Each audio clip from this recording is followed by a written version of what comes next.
जय हिंद साथियों, स्वागत है आपका self study classes with Sumit Jain YouTube channel और दोस्तों ऐप में। दोस्तों बहुत सारे स्टूडेंट को ऐप डाउनलोड नहीं करते बन रहा है या फिर कर भी लिया है तो कोर्स भी नहीं देख पा रहे हैं।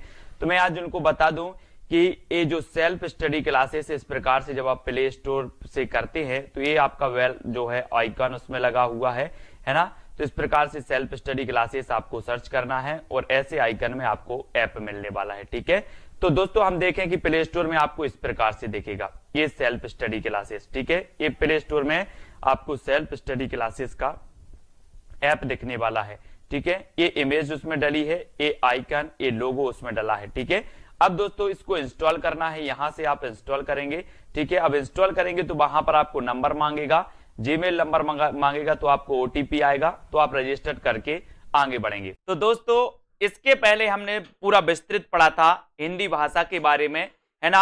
हिंदी भाषा की दोस्तों संविधान में कौन कौन सी अनुसूची में संविधान से भाषाओं से संबंधित प्रावधान है, कौन सी दोस्तों अनुसूची में 22 भाषाओं को रखा गया, उनके बारे में हमने पढ़ा था। हिंदी दिवस कब मनाते इसके बारे में पढ़ा था। आज दोस्तों अभ्यास की थोड़ी सी बात हो जाए, है ना। सभी लोग तैयार हैं बताने के लिए, तो स्टार्ट करते हैं। वीडियो को लाइक कर देना। जिन भी साथियों ने self study classes app download नहीं किया है वो self study classes app download कर लेंगे। और हिंदी साहित्य का अगर आप दोस्तों super TET, junior super TET exam की तैयारी कर रहे हैं या फिर टीजीटी, पीजीटी या फिर दोस्तों मास्टर कैडर किसी भी एग्जाम की तैयारी कर रहे हैं और आपका सब्जेक्ट हिंदी साहित्य है, तो कोर्स लॉन्च किया गया है। इस कोर्स का जो प्राइस है दोस्तों वो 1200 रुपए है, अभी 50% ऑफ में। तो आप इस कोर्स में एडमिशन ले सकते हैं और अपना अध्ययन क्रमबद्ध बना सकते हैं। ठीक है, तो स्टार्ट करते हैं दोस्तों। ब्रज भाषा का विकास इनमें किस प्राकृत अपभ्रंश से हुआ, किससे हुआ? 4 विकल्प आपके सामने हैं, मागधी, पैसाची, स्वरसेनी और अर्धमागधी। तो दोस्तों सबसे पहले तो आपको ये समझना है कि ये जो ब्रज भाषा है, ये ब्रज भाषा बताना है किसके अंतर्गत आती है। तो आपने देखा सर, कानों के खड़ी बुंदेली ब्रजभान हरि के पास, एक अपन ने कोड पढ़ा था, तो बोले सर ब्रज जो आती है ये पश्चिमी हिंदी के अंतर्गत आती है। ठीक है, अब पश्चिमी हिंदी के अंतर्गत आती है तो पश्चिमी हिंदी उपभाषा का जो उदय हुआ है वो स्वरसेनी अपभ्रंश से हुआ है। यानी कि आपने जो उत्तर बताया स्वरसेनी, वो सी नंबर आपका बिल्कुल सही हो जाता है। ठीक है, फिर अगला क्वेश्चन आपसे पूछा जाता है दोस्तों यहां पर कि आगरा किस बोली का क्षेत्र है। आगरा किस बोली का क्षेत्र है? 2 सेकंड आपको दिए जाते हैं। आपने पढ़ा होगा उत्तर प्रदेश का आगरा, है ना। 4 विकल्प हैं, ऐसे कई बार क्वेश्चन पूछे जाते हैं, तो 4 में से आपको चयन करना है कि आगरा में कौन सी बोली बोली जाती है। कमेंट में लिखिएगा जल्दी से 2 सेकंड में। और साथियों आपके 2 सेकंड होते हैं पूरे और आपने बिल्कुल सही आंसर बताया। बोले सर आगरा की बात करोगे तो ये ब्रज भाषा का क्षेत्र है और ब्रज भाषा पश्चिमी हिंदी से दोस्तों निकलती है, इसको भी आपको याद रख लेना। ठीक है, अगला क्वेश्चन आपको बताना है कि इनमें से कौन सी लिपि नहीं है। कौन सी लिपि नहीं है? अरबी, गुरुमुखी, देवनागरी या फिर अंग्रेजी? बताइए कौन सी लिपि नहीं है इनमें से। तो अपन ने अरबी लिपि पढ़ी है, गुरुमुखी लिपि भी पढ़ी है, देवनागरी लिपि भी पढ़ी है, कौन सी लिपि नहीं पढ़ी? तो आपका सही उत्तर आया है कि सर अगर लिपि की बात करोगे तो ये जो अंग्रेजी है, अंग्रेजी ये लिपि नहीं है, ये तो एक भाषा है ना। तो उत्तर कहां चला जाता है आपका? डी की तरफ, अंग्रेजी आपका बिल्कुल सही हो जाता। ठीक है, फिर अगला क्वेश्चन आपके लिए दिया गया है। अगला क्वेश्चन है आपके लिए दोस्तों कि किस बोली का बिहारी हिंदी से संबंध है। अपन ने पढ़ा था दोस्तों कि जो बिहारी हिंदी का उदय हुआ था वो मागधी अपभ्रंश से हुआ था, है ना। मगध के बिहारी का बंगला उड़ा असमिया में, है ना। तो बिहारी दोस्तों, उड़िया, असमिया ये सभी काय के अंतर्गत आती हैं? मागधी अपभ्रंश से इनका उदय हुआ। ठीक है, अब आपसे पूछा गया कि बिहारी हिंदी से किसका संबंध नहीं है, पूछा है। नहीं है पूछा है, तो नहीं है कौन सा नहीं है? बोले सर भोजपुरी का है, मगही का भी है, मैथिली का भी है। नहीं है तो किसका नहीं है? अवधी का। तो अवधी का किससे है? तो इसका उत्तर हो जाएगा अवधी का है पूर्वी हिंदी से। ठीक है, बढ़ रहे हैं आपसे क्वेश्चन, वेरी गुड, बहुत बढ़िया। अगला क्वेश्चन है मगही किस प्रदेश की बोली है। मगही बताना किस प्रदेश की। अपन ने यहां पर पढ़ा था कि जो मगही है ये बिहारी हिंदी की बोली है, मैथिली है ये भी बिहारी हिंदी की है, पश्चिमी भोजपुरी ये भी बिहारी हिंदी के अंतर्गत आती है।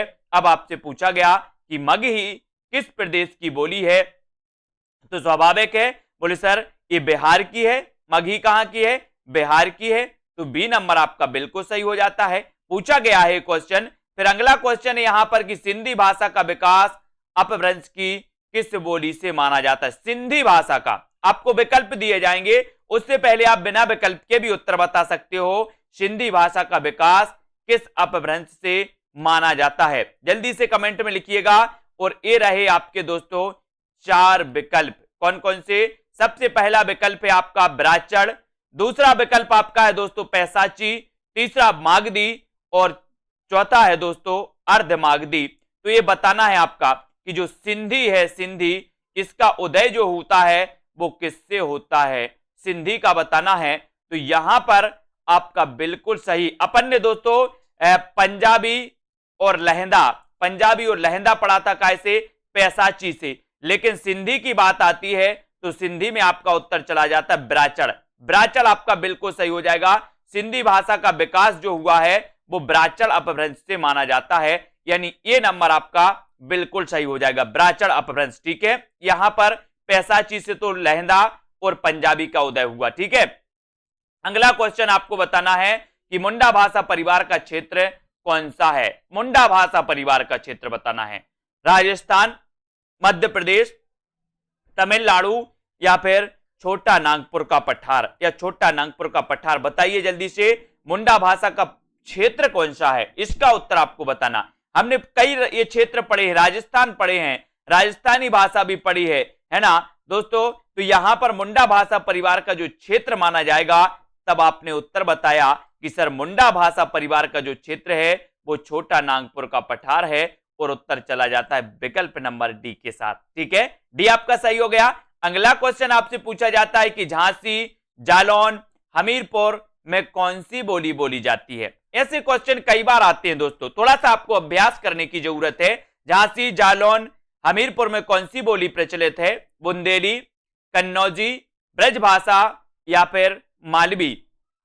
बताइए, सभी का कमेंट आने चाहिए, क्योंकि आप झांसी को जानते हैं, जालौन, हमीरपुर इन सभी को जानते हैं, इन स्थानों को जानते हैं, और इनमें बोली जाती है बुंदेली। और बुंदेली का उदय हुआ पश्चिमी हिंदी से, और पश्चिमी हिंदी का उदय हुआ किससे, स्वरसैनी अपभ्रंश से। ठीक है, तो ये बुंदेली याद रख लेना, झांसी, जालौन, हमीरपुर का जो क्षेत्र है यहां पर बुंदेली बोली बोली जाती है। ठीक है, अगला क्वेश्चन आपको बताना है दोस्तों यहां पर कि भोजपुरी बोली की उत्पत्ति हुई तो कैसे हुई। अर्धमागधी अपभ्रंश से हुई, मागधी अपभ्रंश से हुई, स्वरसैनी अपभ्रंश से हुई या फिर ब्राचड़ अपभ्रंश से हुई। प्रश्न क्रमांक 9 और बढ़िया प्रश्न है आपके लिए। भोजपुरी बोली की उत्पत्ति जो हुई है वो किससे हुई है। इसके पहले हमने देखा था कि सर भोजपुरी, मगही और मैथिली ये बिहारी हिंदी के अंतर्गत आती हैं, और बिहारी हिंदी का जो उदय हुआ है वो हुआ है किससे, मागधी अपभ्रंश से। अपन ने पढ़ा था कि मगध के बिहारी का बंगला उड़ा असमिया में। तो दोस्तों बिहारी, बंगला, उड़िया और असमिया ये मागधी अपभ्रंश से इनका उदय होता है। तो भोजपुरी बोली का उदय कौन सी अपभ्रंश से होगा, मागधी अपभ्रंश से, यानी कि उत्तर बी की तरफ चला जाता है। बढ़िया प्रश्न है। अगला क्वेश्चन आपके लिए, आधुनिक दोस्तों भाषाओं में से किसका संबंध अपभ्रंश की पैसाची बोली से है। पैसाची से बताइए, है ना। मैंने आपको कई बार याद करवाया है कि अगर दोस्तों पंजाबी लहंगा लेना है तो पैसा चाहिए, पंजाबी लहंगा लेना है तो क्या चाहिए, पैसा चाहिए। तो पैसा चाहिए तो पैसा चाहिए से बनेगा पैसाची, और क्या लेना है, पंजाबी लहंगा लेना है तो यहां पर हो जाएगा आपका पंजाबी, और यहां पर हो जाएगा पैसाची, यानी कि पैसाची से जो उदय होता है वो पंजाबी का होता है। ठीक है, और उत्तर आपका सी की तरफ चला जाता है। अगला क्वेश्चन आपके लिए, मगही किस उपभाषा की बोली है। प्रश्न क्रमांक 11। सभी लोग वीडियो को लाइक कर दें, और दोस्तों जिन भी साथियों को कोर्स में एडमिशन लेना है 25 तारीख तक आप एडमिशन ले सकते हैं और पढ़ सकते हैं। मगही बताना किस उपभाषा की बोली है।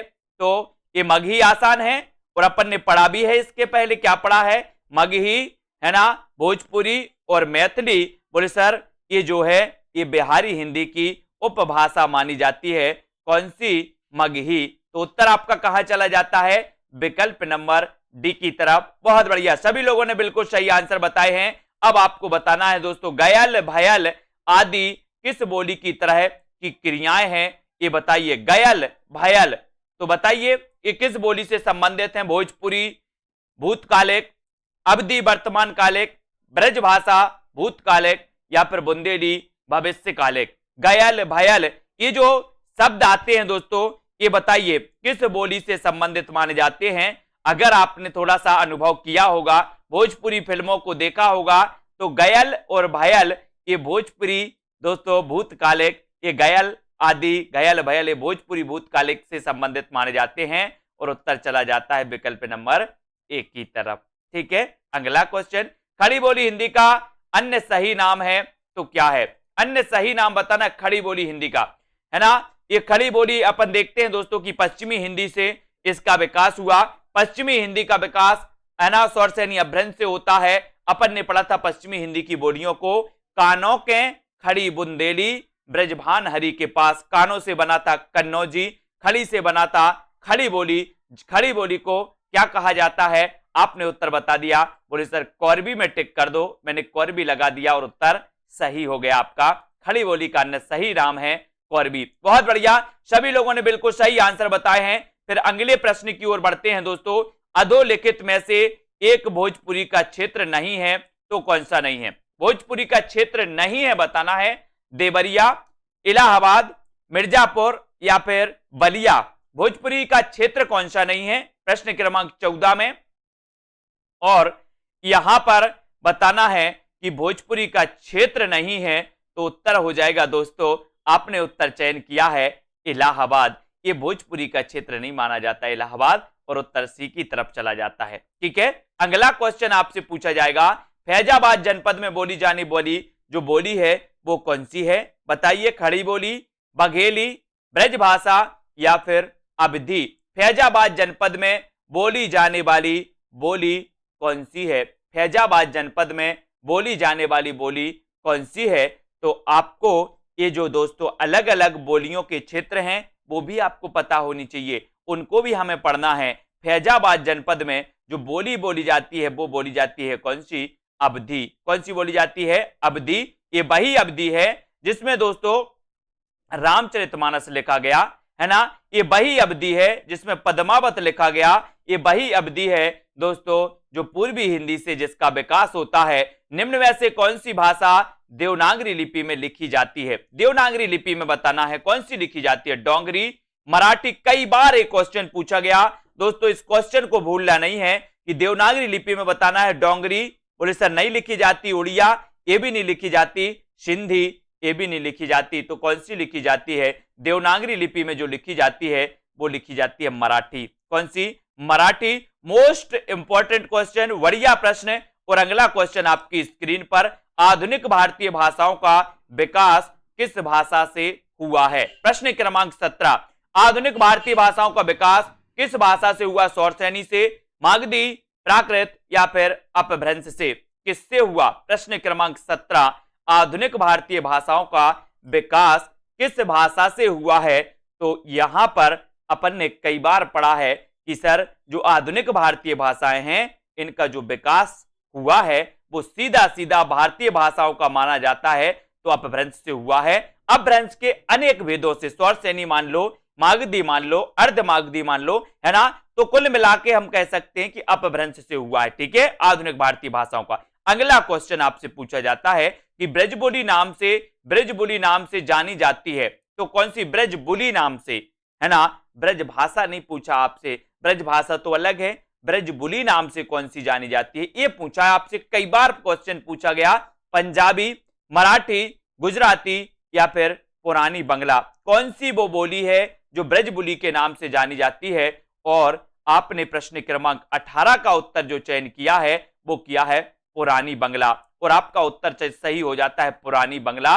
राइट आंसर हो जाता है डी नंबर, बिल्कुल राइट आंसर। इनमें बिहारी हिंदी का रूप नहीं है तो कौन सा नहीं है? प्रश्न क्रमांक 19, भाषा को बहुत अच्छे से पढ़ना है, बोलियों को बहुत अच्छे से पढ़ना है दोस्तों। एक मैंने बढ़िया ट्रिक से भी वीडियो बनाया है बोलियों का और भाषा का, सर्च कर लेना यूट्यूब में, है ना। बढ़िया मजा आएगा आपको, बोलियों और भाषाओं के क्षेत्र बढ़िया ट्रिक से आपको समझा दिया है।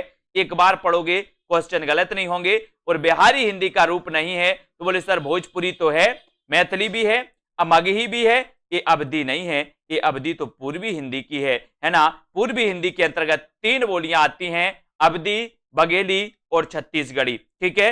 वर्तमान हिंदी का प्रचलित रूप है तो क्या है? वर्तमान हिंदी का प्रचलित रूप अवधी, ब्रजभाषा, देवनागरी या फिर सौराष्ट्री। प्रश्न क्रमांक 20 और प्रश्न भी आपका बहुत बढ़िया, वर्तमान हिंदी का प्रचलित रूप बताना है।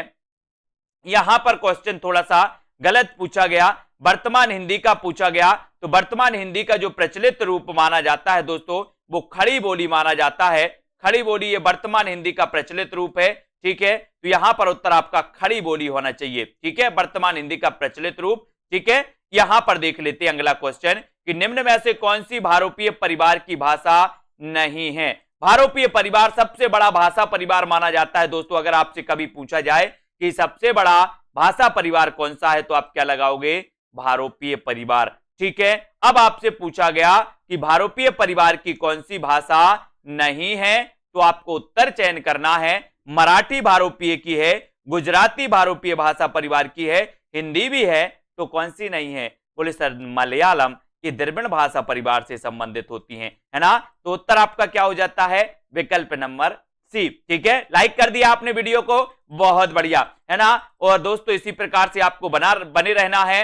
अगला जो क्वेश्चन है आज का जो चैलेंज प्रश्न है, किस तिथि को हिंदी भाषा को राजभाषा बनाने का निर्णय लिया गया? इसका उत्तर आपको कमेंट में लिखना है। किस तिथि को हिंदी को राजभाषा बनाने का निर्णय लिया गया, ये सभी लोग कमेंट में लिखेंगे और कमेंट में एक एक व्यक्ति का उत्तर आना चाहिए। मैं कमेंट में बाद में देखूंगा, है ना। एक एक व्यक्ति के कमेंट दिखने चाहिए कि किस तिथि को हिंदी को राजभाषा बनाने का निर्णय लिया गया। अगर आपको पता है, अगर आपसे बनता है तो कमेंट में लिखें। Self study classes app download करें, है ना। और दोस्तों कोर्स में एडमिशन लेना चाहते हैं तो ले सकते हैं और मस्ती से पढ़ाई कर सकते हैं। हमारा उद्देश्य आपको बहुत सारी चीजें याद होनी चाहिए, ठीक है। तो आज के वीडियो के लिए बस इतना ही। जय हिंद। जय हिंद साथियों, स्वागत है आपका self study classes with Sumit Jain YouTube channel और दोस्तों ऐप में। दोस्तों बहुत सारे स्टूडेंट को ऐप डाउनलोड नहीं करते बन रहा है या फिर कर भी लिया है तो कोर्स भी नहीं देख पा रहे हैं। तो मैं आज उनको बता दूं कि ये जो सेल्फ स्टडी क्लासेस इस प्रकार से जब आप प्ले स्टोर से करते हैं तो ये आपका वेल जो है आइकन उसमें लगा हुआ है ना। तो इस प्रकार से सेल्फ स्टडी क्लासेस आपको सर्च करना है और ऐसे आइकन में आपको ऐप मिलने वाला है, ठीक है। तो दोस्तों हम देखें कि प्ले स्टोर में आपको इस प्रकार से दिखेगा ये सेल्फ स्टडी क्लासेस, ठीक है। ये प्ले स्टोर में आपको सेल्फ स्टडी क्लासेस का ऐप दिखने वाला है, ठीक है। ये इमेज उसमें डली है, ये आइकन, ये लोगो उसमें डला है, ठीक है। अब दोस्तों इसको इंस्टॉल करना है, यहां से आप इंस्टॉल करेंगे, ठीक है। अब इंस्टॉल करेंगे तो वहां पर आपको नंबर मांगेगा, जीमेल नंबर मांगेगा, तो आपको ओटीपी आएगा, तो आप रजिस्टर करके आगे बढ़ेंगे।